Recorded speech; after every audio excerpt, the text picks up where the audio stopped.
Look at that beat up little paper Enochian ring. It looks beat up. It's made of poster board. It's just printed out on a printer. But you can't believe what this has seen over the years. Anyway, reason I'm showing you that Enochian Pele ring, without which I shall do nothing, is because Constance and I have been here in Sacramento now. This is our third year here. Believe it or not, we're just hardly settled in. And once the pandemic hit a few years back, we had to discontinue Monday Night Magic class back down in Costa Mesa, the first year of the pandemic, which broke our hearts because we'd done it every Monday night with very few interruptions for 41 years. And Monday Night Magic class became sort of the centerpiece of our Haru Raha Lodge OTO regular activities. And it was a big part of our lives. We're still in boxes after almost 3 years here. We still have things that we will never unpack, storage things, our son's comic books, things like that, in various parts of the house. But Constance is the consummate housekeeper. And we do have a lovely living room area, which could accommodate a dozen or so people comfortably, and maybe a few more uncomfortably. But we're thinking about starting up Monday Night Magic class here in Sacramento. We don't know if there'd be enough interest in it. There's kind of a whole different kind of magical culture up here, but there are wonderful people, wonderful Thelemites, wonderful magicians who are not Thelemites, people who are active in various occult bodies, and people that aren't. There's, as cities go, I guess you could do worse. And so we're thinking about starting it up again. The living room looks lovely, and Constance is just dying to make tea, and I'm just dying to facilitate a Monday night class, or a weekly class of some kind. We don't know whether Mondays would be the best night up here, but we'd probably start that way. I'd like to point out that I don't actually consider myself the teacher or the lecturer at these Monday Night Magic classes. They are interactive group participation, group therapy, magical group therapy. But we do stuff, okay? Yes, there's handouts and things like that I always enjoy doing. But we do more than just read about stuff. Okay, we roll up our sleeves and do stuff. And of course, you're free to participate or sit and observe, But the whole purpose is to actually do stuff. And for 41 years, it was a wonderful formula of magical education. But the education was ours more than anybody's. And I would expect if we would do something like that up here, it would be much the same. Constance and I were talking about what might be the best subject for, say, a small ongoing theme for a class or a subject for a class. We thought, well, everyone's interested in tarot, uh, but I thought perhaps the best would be if we do a class series on Enochian Magick. Don't know if that's wise or not, but we do have a lot of Enochian Magick tools, and we've done at least 3 40-week Enochian Magick class series down in Costa Mesa, and they were extremely popular. But we'll have to see. So watch this space, as they used to say. Watch this space for an announcement. And if you are in the Sacramento area, or as far people have come up from as far south as Fresno, and of course Bay Area people, I know it's a bit of a drive. But for 40 years down in Costa Mesa, we had regulars drive up 80 miles from San Diego on a regular basis, and 60 miles from the San Fernando Valley, and Riverside, and things like that. So the classes have been populated by people who have heroically driven from all over. So if you are in the area, if Enochian Magick is something that in particular interests you, or if you would just like to get together on a weekly basis with other magicians of whatever ilk, please stand by, and I'll try to keep you posted if we schedule that. If we do the Enochian Magick class, there will be a textbook that will, if you have the textbook, you will not have to depend on my funky handouts and things like that all the time. All of the information and the charts and graphs and Enochian tablets and illustrations and all the goodies you'll have it, and it'll give us source material for every class. And if that's the case, this would be the textbook. Now, I wish I could say I've got a box of these here that I'll just give away to everybody who comes to but I don't. As a matter of fact, I think this is the only copy that I have. But you would be encouraged to have this book if you plan to attend the class, or if you don't and are interested in Enochian Magick. This is the textbook, okay?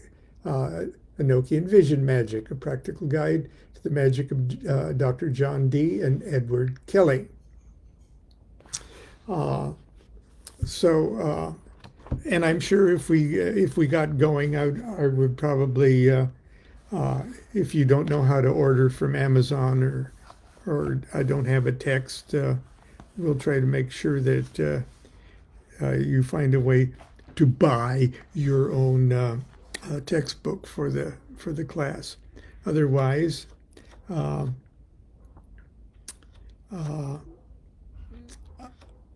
we'll suggest collateral reading material and things like that. Here's a preface to the 2019 edition. Okay, the first edition of this was published in 2008. Whenever I visit London, I never fail to make a pilgrimage to the Temple of History, the British Museum. In my opinion, it is holy ground, a time machine, a vortex of human consciousness, and the material showcase of the Akashic records.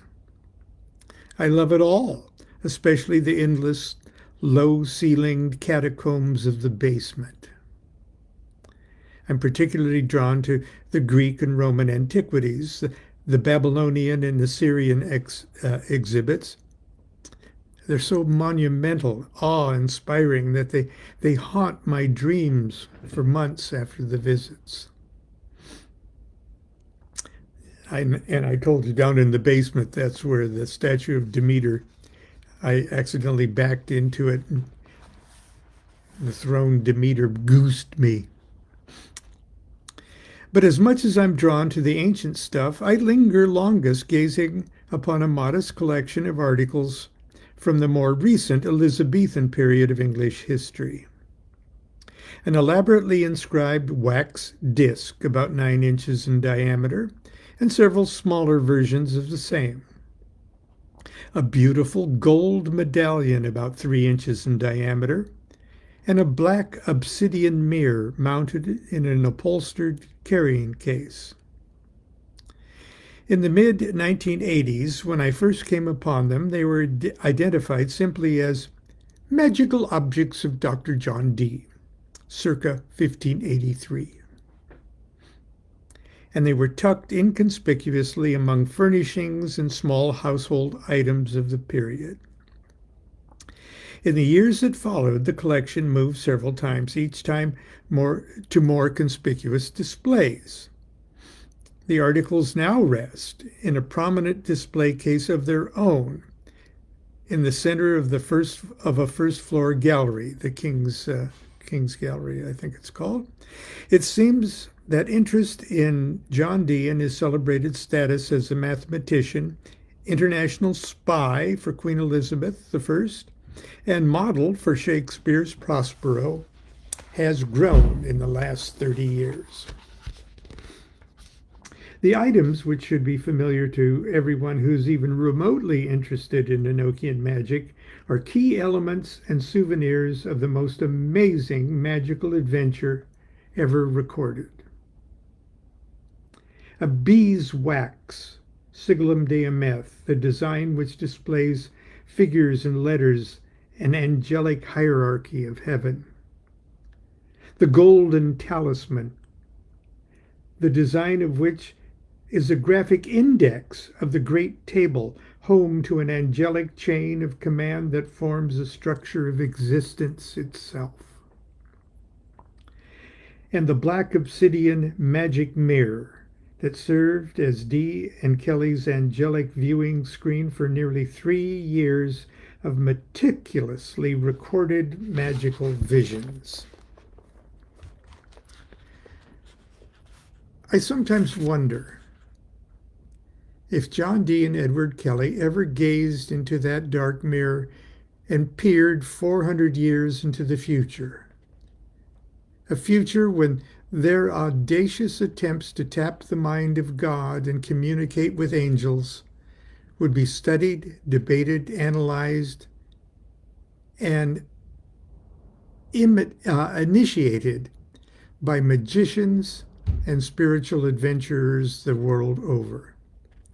A time when their attempts to directly assail the gates of heaven would be seriously examined, not as naive and superstitious Bible-inspired pretensions, but as serious psychodramatic techniques to access and exploit quantum levels of human consciousness. My own interest in Enochian magic began in the mid-1970s by studying how the 19th century magicians of the Hermetic Order of the Golden Dawn and later Aleister Crowley applied parts of Dee and Kelly's system of angel magic to their efforts to synthesize the Hermetic sciences and create a sort of practical universal field theory of Western occultism. My growing passion for the study was fortuitously well-timed because scholarship on the subject was just starting to blossom. all around the world, and material that had slumbered in museums, libraries, untouched, unanalyzed, unpublished for 4 centuries, suddenly became publicly accessible. Special acknowledgement and praise should be made to Enochian Magick pioneers Jeffrey James, Joseph Peterson, Clay Holden, Robert Turner, Adam McLean, Jim Reeds, and Colin Wilson. It soon became clear to all of us studying the original 16th century documents that Enochian magic, as practiced by the Golden Dawn and Aleister Crowley, while being brilliantly exploited and developed, had only scratched the surface and tapped just the tiniest portion of the potential the system offered. The first edition of Enochian Vision Magic, that's the one came out in 2008, was my modest attempt to paint, with very broad strokes, a bigger picture of the circumstances of the reception of the material and the possible practical implications that the technology could have for the modern spiritual explorer. Magic's a fascinating study. It's colorful, historic, dramatic, scary, and titillating. It's fun to read about magic and become a magic trivia expert. But the scholar focuses on the subject. The magician focuses on the magician. And magic in practice is more than the intellectual mastery of a colorful subject. Like yoga or Zen or Sufism, magic is a powerful self-transformational art form capable of triggering profound changes in the consciousness of the practitioner. Since 1978, my wife Constance and I have hosted Monday night magic class in our home in Costa Mesa, California. We regularly schedule a series of workshops on Enochian magic practiced in a group setting. And year after year, the system itself teaches us more and more about itself. In fact, tonight, when I wrote this, our living room will fill with a score of Enoconauts, who will begin the evening by sharing the results of their visionary homework assignments. And then together we will, as a group, penetrate the magical universe with a particular Enochian angelic intelligence. Now, everyone's vision, at least those who stay awake, will differ in many details, but most, if not all, will share uncanny parallels in the fundamental themes of their visions. Imagine if a botanist and a musician and a stonemason and a folklorist all went together on a tour of Ireland. The botanist's consciousness would be altered and elevated by the mystical auras of the flora. The musician would be tantalized and crazed by the lively music at the pubs. The stonemason, inspired by geologic and technical wonders of the stone architecture. And the folklorist might be captivated or captured by leprechauns. But they all would agree they were in Ireland. It's been 11 years since Enochian Vision Magic was first published. In that time, I've had the privilege to lecture around the world on the subject. I was even invited to present an all-day workshop in Krakow, Poland, at the Hotel Stare. Reportedly, the residence where Dee and Kelly lived and performed many of their angelic workings in the 1580s. These workshops are not simple lectures on the history of Enochian magic. The attendees become Enochian visionary magicians themselves and join me in a group scrying session of one of the 30 Enochian aethers. Now, some of these people, this is the first they've ever heard of Enochian magic. And before the day is over, they're scrying. So far, everyone has lived through the experience, and I'm happy to report that quite a few of them have gone on to incorporate Enochian magic and Enochian magic practices into their personal magical arsenal of tools. Since 2008, when this book was first published, a number of new and excellent books on Enochian magic have been released, which continue to enrich the practical and theoretical understanding of this marvelous system, including wonderful works by Stephen Skinner, Jason Louv, Jason Augustus Newcomb, Aaron Licht. If I pronounce your name wrong, Aaron, I'm sorry. And Dr. John DeSalvo. A new edition of Joseph Peterson's John Z's 5 Books of Mysteries, perhaps the most complete, essential, original resource, will also be released. And it has. And it's good. And I urge everyone who's interested in where and how Enochian magic first developed to get it and set it on the shelf of your library right next to this new edition of Enochian Vision Magic. Okay. Now, it may very well be that circumstances develop where I'll change our minds and we won't do this, but I would just like to float the balloon of to see if there's enough interest. Number one, generally in an Enochian magic week or a weekly Monday night magic class with Constance and I. And more specifically, if so, how about Enochian magic for a starter? Anyway, that's it.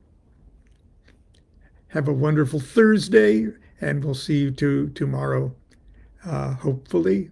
Until then, continue to be good to yourself, be good to each other. Do what thou wilt, shall be the whole of the law. Love is the law, love under will.